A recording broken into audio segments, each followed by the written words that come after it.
Welcome to the third Scouching report for the 2019 NHL entry draft. This weekend we're going to be looking at one of the biggest analytical meme picks of the draft in Pavel Dorofeyev, a winger who plays for Stalnye, Lisy, Magnitogorsk, also known as Metallurg Magnitogorsk's junior hockey team in the Russian Junior League. Dorofeyev was a scoring machine in the Russian Junior Leagues this year, and he did earn many games in the KHL, but still did record a few points playing for Metallurg. Even though he's a bit older for his draft age, Dorofeyev had a fantastic season for Stalnye Lisy with over a 45% involvement percentage and scoring about 26% of his team's goals on average himself. Now, while that on paper sounds really awesome, there are parts of this league and this player that do provide a lot of shortcomings that I think people who are in the analytical world might need to keep their eye on. Now, if you're new to this, we profile players in 5 different categories that I think feed well into each other to create a complete hockey player.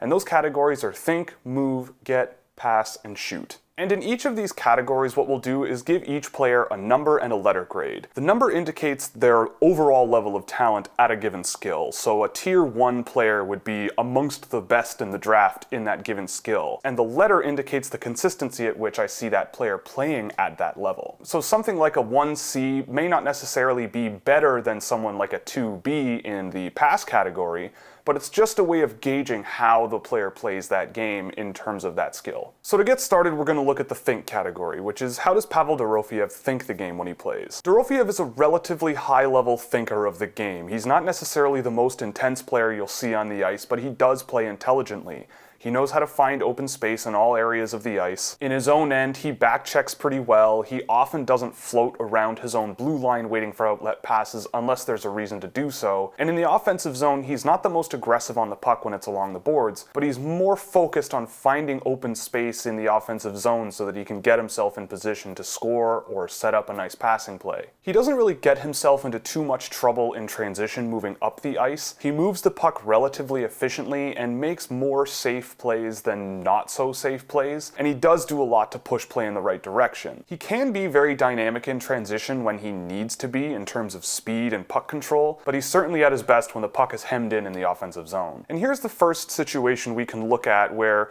Stalnye Lisy as a team, and actually the MHL as a whole, is pretty enigmatic. When you look at Dorofeyev's overall shot attempt differentials, they're not particularly promising, but when you filter out low danger shots, Stalnye Lisy actually dominates a lot when he's on the ice.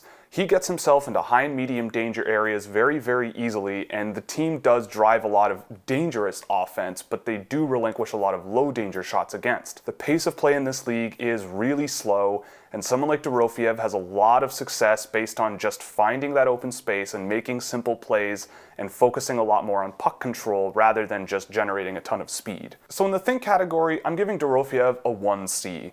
There's a lot of really nice offensive instincts and there's competent defensive instincts there. I don't think there's a tremendous amount of consistency, but I think that comes down to the quality of the league that he's playing in. I think he's punching below his weight class in the junior leagues in Russia, but if you're not going to play him in the KHL, you may as well have him dominate in the MHL. So he is a dynamic offensive winger who can control play in transition, just there are times where there are mental lapses or there just isn't enough speed in his game that allow him to be a really true #1 dynamic winger. The next category is the move category, and I think this is where Pavel Dorofeyev really stands out and generates a lot of his offense. Now in a straight line, he's certainly not the fastest skater around, and I have seen a lot more speed out of other players, even on his own team. But there is more to the game of hockey than just being the fastest guy on the ice. Where Dorofeyev really stands out is with his stick skill. When the puck is on his stick, he's very difficult to knock off the puck and often requires double or even triple coverage to hold him against the boards to remove him from the puck. So in terms of a more traditional power game as a winger, I think there's something there. Once he gets the puck, he's hard to knock off, and in transition he can make passes that push the puck up the ice really nicely. And in the offensive zone, when the puck is on his stick, he's 1 or 2 stick moves away from putting himself in really dangerous positions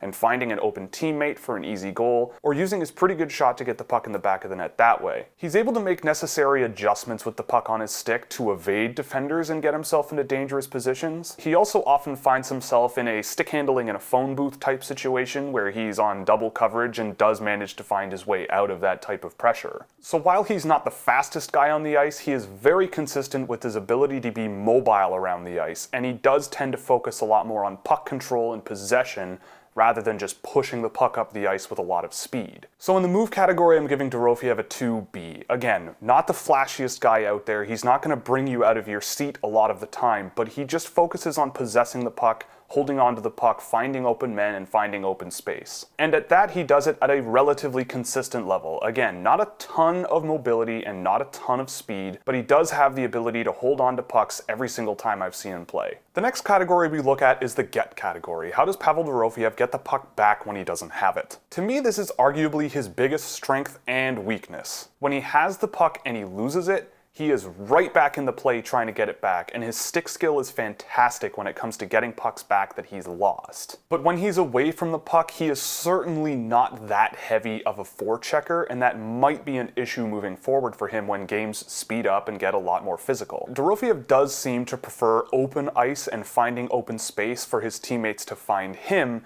rather than him engaging along the boards and trying to force loose pucks that way. But it's not all bad. His stick skill is extremely good when play is coming against him. He's able to knock down passes, break up offensive rushes, and can generate a lot of turnovers that way. So if he can start to engage a bit more physically along the boards and use his mobility to do both that and find open space in the offensive zone, I think there could be an interesting case for a power forward at the next level. So in this category, I'm giving him a 1C. There are obvious shortcomings with his physical play at both ends of the ice, but time and time again we've seen players who often don't really need to engage physically because they can generate turnovers when the play is coming against them, and they often play well enough with the puck in the offensive zone that they don't really need to engage. They can get away with finding open space in the offensive zone, and that's usually because they know what to do with it when the puck does come away from the boards and onto their stick. The next category we look at is passing. How well does Pavel Dorofeyev pass the puck? Everyone seems to know Dorofeyev for his scoring ability, but in terms of his all-around offensive game, I think there's a lot there, and that comes from his passing game. He is known as a shooter, but he has shown a clear tendency to make simple passes to dangerous areas on the ice to allow his teammates to score as well, which helps inflate his point totals to the ridiculous levels we've seen this season. That being said, he's not always making the best decisions with the puck. Whether it's on a breakout, whether the puck is in his own end, there are moments where he's making passes where I am honestly left scratching my head and the puck comes the other way. Now that might just be something that happens to a lot of players as they grow and develop, but the other thing to remember is that this is the MHL, and if you're making plays like some of the plays I've seen Dorofeyev make and fail, it doesn't really reflect all that great on you because the pace of play is so slow and there is so much open ice and defensive systems can be a little bit lackluster. However, he is more than capable of making more conservative passing plays, and the more meat and potatoes side of the game does seem to be well under control for him, and through his passing game he can push play positively. So in the pass category, I'm giving him a 2B. Not the best passer I've seen, but he is more than capable of making safer plays, more lower ceiling plays, and just remaining an overall contributor to a team's offense. So there will need to be some development and patience with regards to his pass selection, but his instincts are very sound. The last category we look at is shooting. Pavel Dorofeyev is an excellent shooter. I don't know how else to put it. Whether it's off the rush, standing still, wrapping around the net, he can shoot in a variety of different ways, and while his shot may not be the hardest, most insanely fast shot I've ever seen, what he really benefits from is just no-nonsense shooting. If he sees open space in the net, he rarely misses. There are plenty of players out there who just can't seem to hit an open net for the life of them, but Dorofeyev never misses an open net when he sees the chance. The other highly beneficial part of Dorofeyev's game is his shot selection.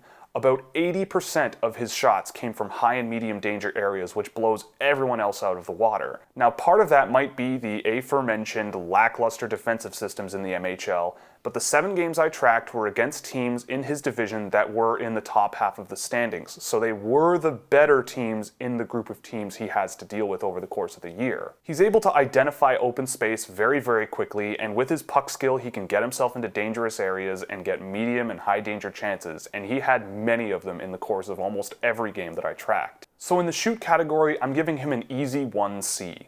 He's got a great accurate shot that rarely misses open cage when there's an open cage to be had. His shot selection is great. He's not lobbing shots from the blue line very often, and he is trying to get to high danger areas with his puck skill and his puck possession skill. And I think that's going to take him a long way. That's a great set of shooting instincts to have at the next level. So the way we wrap up scouting reports is looking at the best part of a player's game, the good part of a player's game, and the not so good part of a player's game. And in Dorofeyev's case, I find his best asset to be his careful pace of play and his puck possession skill that go hand in hand with one another. He's constantly pushing play in a positive direction at his own pace. He can counter speed against him by using his puck skill and possession ability, and he can just make simple passes that help move the puck up the ice, and I think that takes him a long way. The good part of his game is that when the puck is in the offensive zone and there's open space to be had, he will find it, and his teammates are good enough to spot that, and they're good enough to get the puck to him, and when the puck is on his stick, from there, anything is really possible.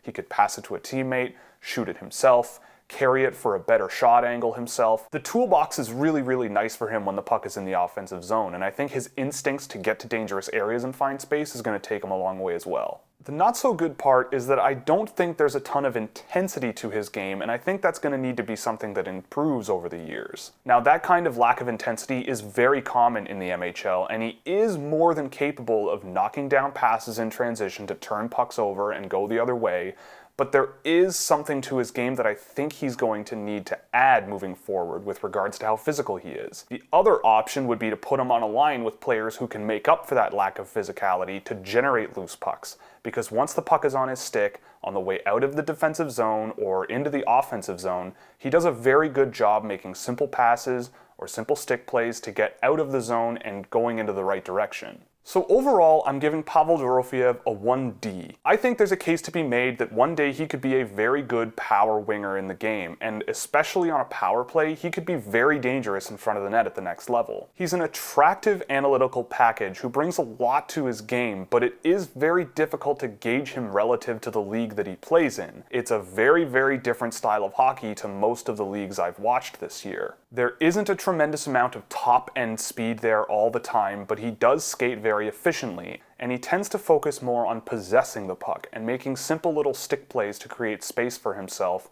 and evade defenders. So there's a player there. There's a lot of analytics that push him up a lot higher in some draft rankings than I think he belongs. So while there might not be a game-breaking offensive top-line player there one day, I do think there's a supplementary offensive tool that might take a little while to develop, but at the end of the day, you might end up with a surprisingly solid offensive winger. Now, if everything goes well, if Dorofeyev can gain another gear in his speed, if he can control the puck at that higher speed, there might be a case to be made for a real game-breaking player when coupled with his possession ability. So that's it for Scouching Report number 3. I hope you enjoyed. If you did, you can click all the buttons below me so that you stay informed and never miss the next video. If you really like the show, you could consider supporting us on Patreon, where you get access to data sheets and private chat rooms and all kinds of stuff, or you can buy some merchandise from the Scouchware shop. The links are all in the description. So thanks for watching, and we'll see you in the next Scouching Report.